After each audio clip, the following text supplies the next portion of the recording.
guys, so it is that time again. I want to say a massive thank you to Kimberley, aka Makeup Addicted Mum, who, oh my god, I love her so much. Please go and check out her channel. You can do that by clicking the link that I will put in the description box. She's just gorgeous. She's such a wonderful person, and she's just started out making videos, and I love her so much. We were up chatting for quite a while last night on Twitter, and I'm really sorry, by the way, that I fell asleep. Obviously, she's in America, so it got to that point where she was wide awake and I was just falling asleep, and sleep got the better of me, unfortunately. I'm really sorry. But she sent me the next set of questions for Harriet in the Hot Seat, so this is volume 2. Really excited about it, so I'm just going to get cracking. So question 1, am I artistic? I'm going to say I am in a way, but not in others. That makes no sense at all. I'm not in the sense that I can't draw. My stick men are really bad. Is that sun really distracting as well? Because I've found quite a nice place. Wow, I have no face. Okay, hold on. I'm just going to move and then I'll come back. Alright, sorry. Where was I? Yes, am I artistic? I'm going to say kind of. I can't draw stickmen. Drawing just in general just doesn't do well for me. But I'll put in a photo now, actually, of something that I did at my old work, and this was all my own work, and I didn't trace it, and it just literally just came from a picture. But this is the kind of artisticness that I do have. So not too bad, but that's about as artistic as I can be. If I'm put on the spot, I can produce stuff, but if I'm just kind of, I don't sketch, I don't do anything like that. I'm not that artistic. No, I don't think so. I wouldn't have said so, no. Do I get embarrassed easily? I don't get embarrassed, but I do get quite hot and flushed in the cheeks if something happens that I'm a little bit, not. Yes, I do get embarrassed easily. I'm trying to butter this whole thing up, but no, yes, I do get embarrassed easily. It's quite obvious when I get embarrassed as well, because I go bright red, like proper red. Question 3, I love this question. If I could live in a movie, which movie would I live in? I thought that question was incredible. I would probably say I would love to live in a movie like one of the Studio Ghiblis, so Howl's Moving Castle, Kiki's Delivery Service, something like that, something that's just really fun and just colourful and so much to be left to the imagination. That said, though, I would also love to live at the, in the labyrinth. I thought that movie was just, it's like somebody had gone into my brain and just sucked out, everything. And I had imaginary friends when I was a kid, and some of them did look like little goblin-y things, and they were just, I don't know. I think living in the labyrinth would be pretty fun, because the guys, they're like the little dudes that live in the main, that actually live in the labyrinth, they're just brilliant. I love them. So, and I really want Ludo. I want a friend like Ludo. So yeah, okay, we'll go for that. Labyrinth, definitely. What kind of student was I? When I was at school, I was the child that used to take the report cards home that said does very well, needs to stop talking, or needs to listen more, or the imagination's there, but she talks too much. I was very social at school. Unfortunately, I was bullied at a young age, and when I moved to my senior school, I was the only one from my school that went there, so I had to make a load of new friends and I had to start my life over. So I just really relished having friends, and I was so excited that I had friends and that people that actually liked me for me and didn't want to, turn and get really nasty. So, that was something that I really enjoyed, and I did spend a lot of my school time talking, socialising, messing about. I didn't get the grades that I hoped for, but it's all part of the learning experience. I went to college, I failed at college, I didn't understand college, I think, because I had a job and I was probably in that kind of mindset that was like, yep, this is what I'm going to do. I'm going to work at Sainsbury's for the rest of my life, and I didn't. And you know, I regret that now. There's a huge chunk of me that still wants to go to university and continue doing my studies in childcare, but you know, it's just not for me. So I was a good student. I just think I maybe could have paid a little bit more attention. Probably should have done, to be honest. All right, question 5 is, I know you want to go to America, but what country would you like to visit other than the USA? For me, being somebody that's interested in photography, I would love somewhere that's like really thriving in architecture and history. So I'd love to go to Italy, especially Rome. I would love to see all the architecture and the, you know, the gorgeous churches and the buildings and stuff in Italy. I'd love to go to India again for the culture, for the history, for the, you know, just anywhere that's full of history. I love going to places and learning about them. So I love when we go on holiday that I can come back with a fact about that place that I've been to, and that is what I would love to do. I would love to travel. I would love to just go and see the world, but I'd love to go to Italy. I've done France and I've done Germany and I've done America. But yeah, Italy I think was definitely, I'd like to have that next on my list of places to visit, so yeah.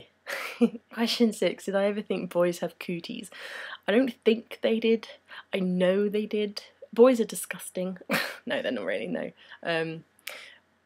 For me, you know, I don't think I ever did think that they had cooties, actually. I think I was quite scared of boys when I was younger. I didn't kind of have my first real boyfriend until I was about 17. I was just too busy having a blast with my friends. I wasn't really into boys, you know. I was a complete tomboy growing up.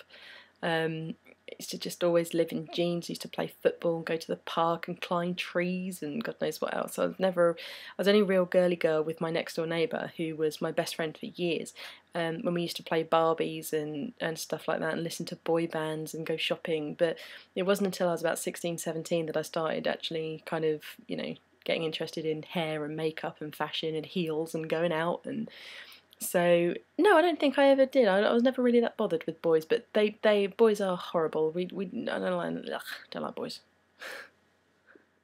Do I have an interesting ability? Not really. Not really. I'm really boring. I'm really boring. I am. No, not really. I'm that dull that I have no interesting abilities. No, I'm gonna be boring. No, I don't think I do. Sorry. Okay, am I a theme park or a roller coaster person? Used to be. Went to a couple of theme parks with my friends when I was younger, and the first roller coaster I proper ever went on was this, if you live in England, about Ramesses Revenge. I think that was Chessington, wasn't it? And now it's moved, and I think it's in Alton Towers now, but it's basically, I'll put a link, if you're not from the UK, I'll put a link below. I'll try and find a video that is Ramesses Revenge, so you can see what it does. But basically, it's you sit in this massive big box, and you're lifted up, and then you're spun, and then the whole thing spins. So you're you're going round, but going around. And my mum said I went on this colour, and I came off green. And I've done a couple of other theme parks, like Thorpe Park. We used to go there quite a lot. And it just got to a point where I kind of went on a roller coaster and I came off and I felt really, really sick. And that actually was the day that I saw Craig David, because he was on the roller coaster that we were on, and because he's famous, he got to go in front of me in the queue. So he sat right at the front, and his cart went round, and when it came back, he was like, nah, I want another go. And he went round again. Rude. So I kind of lost my nerve then, because I'm one of these people that if I'm going to do a roller coaster, I have to do it right then and there, because otherwise I lose my nerve and I don't do it.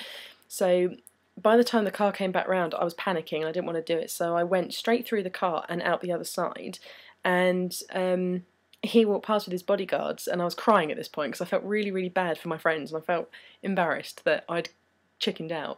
And he was talking to his bodyguards going, do you think she's alright? I was like, come back, you're famous. No, I'm not okay. But no, I used to be a roller coaster type person, but I feel sick going on swings in the park. Just going backwards and forwards just gives my stomach. So I'm not so much anymore. Used to be, but not so much now, unfortunately.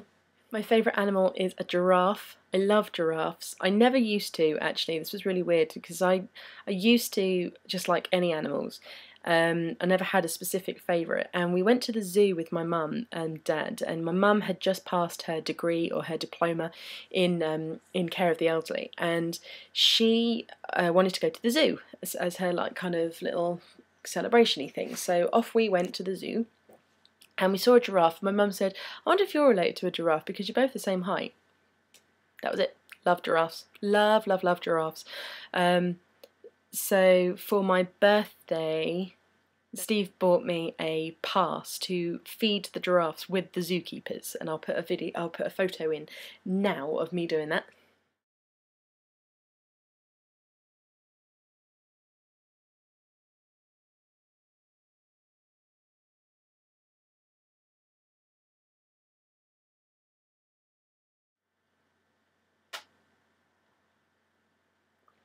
And I just love giraffes.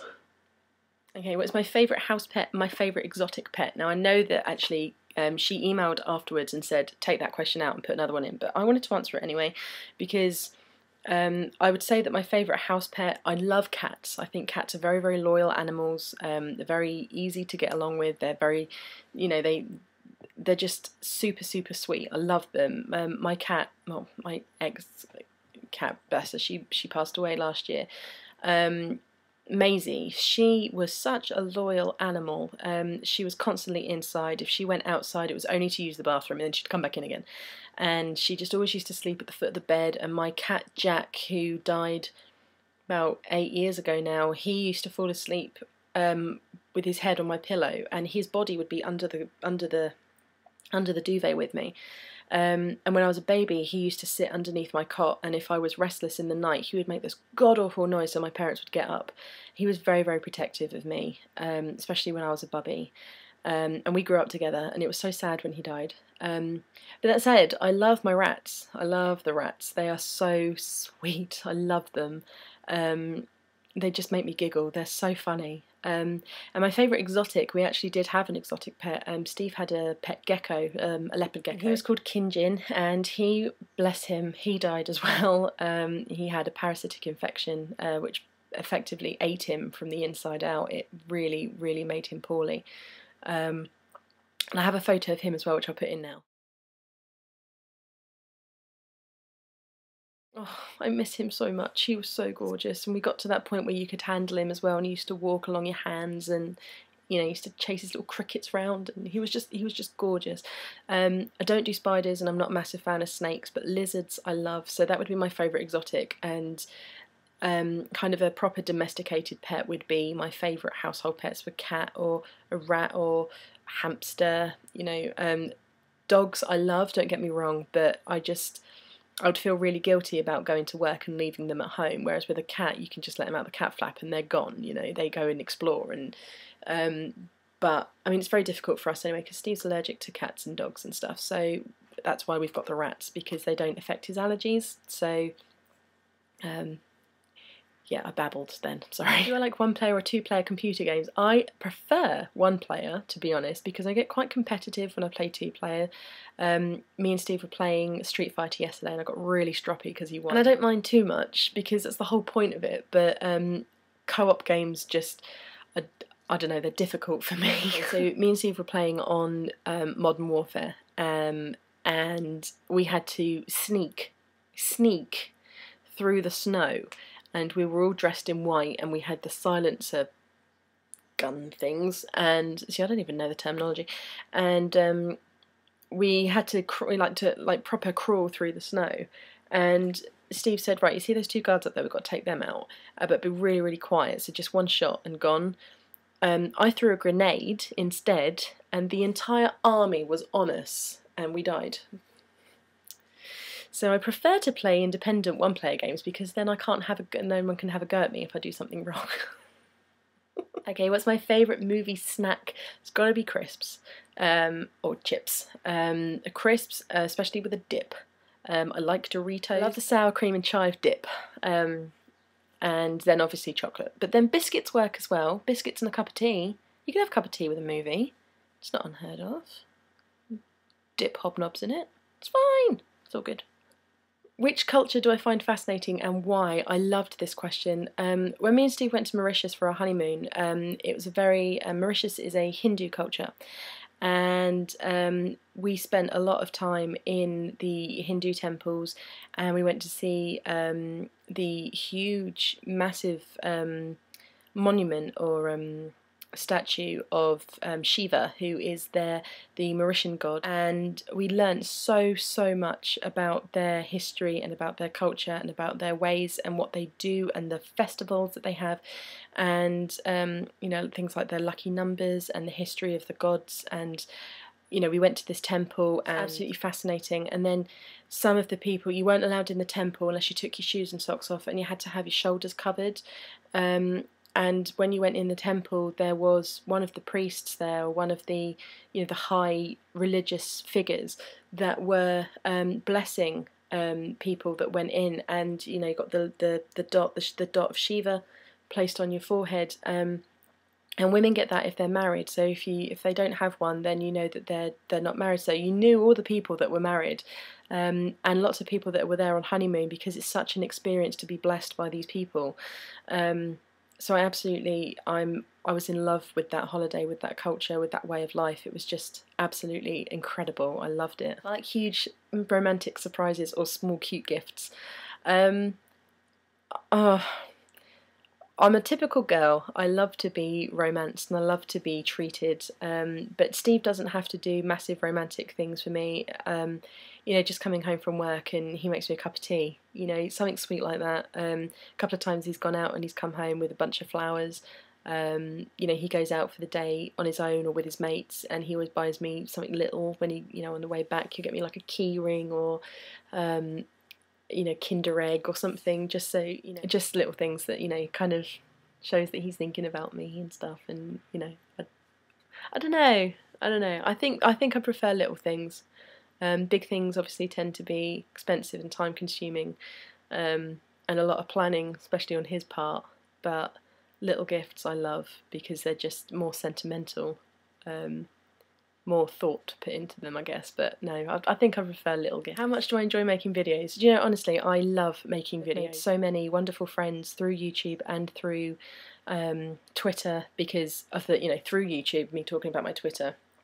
And you know, people that I text and I email, and I'm on Facebook with some of these people, you know, and I just am so blessed for the friends that I've made and the people that I've met through YouTube, that's the reason why I do it. And for the lovely comments and the subscribers and everybody that watches my videos, you are the reason I'm doing this. I don't do it because, you know, I want money or I want recognition or I want to be big and famous. No, I do it because I just love making videos for you guys. I can be myself through my videos. I don't have to hide. I don't have to put up a mask. I don't have to be anybody that I'm not. This is me, and I can be myself when I'm talking to you guys. So if anything, I should be thanking you for allowing me to just be myself and to, you know, just, you know, express myself and just be who I want to be. So yes, I do love making them, but you know, thank you so much for just, you know, accepting me for who I am and you know, enjoy watching them. So yeah, thank you. And the last question is, what is my ideal profession? My ideal profession is childcare.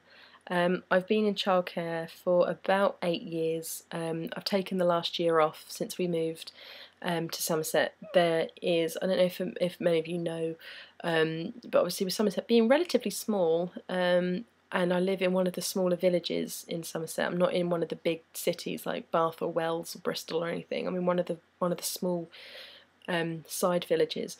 The call for childcare is very small. There's not very many people, so there's not very many schools. There's not very many childcare centres. There's hardly anything out there. So I would ideally love to be in childcare. I was offered a senior position in a when I went for an interview, but I didn't get it. So that kind of gave me the drive to want to still be doing what I love doing. It makes it easier in a job where I can just be a massive child myself and, you know, get paid for having fun. And it's one of those jobs that's so rewarding. I learnt sign language, so I can do Makaton sign language.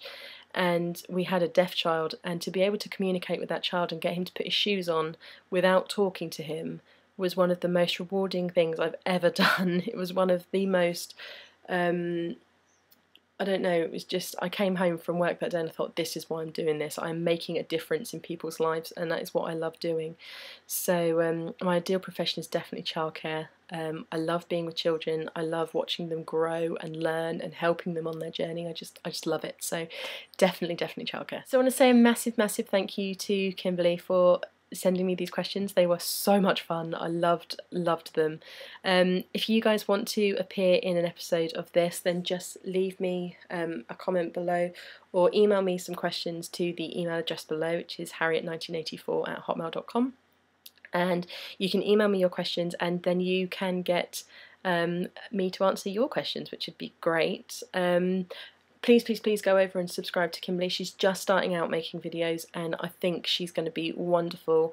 I really love her to pieces. She's such a sweetie. She's a very genuine, down-to-earth person, and I definitely think that you won't be disappointed if you go over and subscribe to her, because she's an angel. She's wonderful. So thank you very much, guys. I will talk to you soon. Take care. Bye.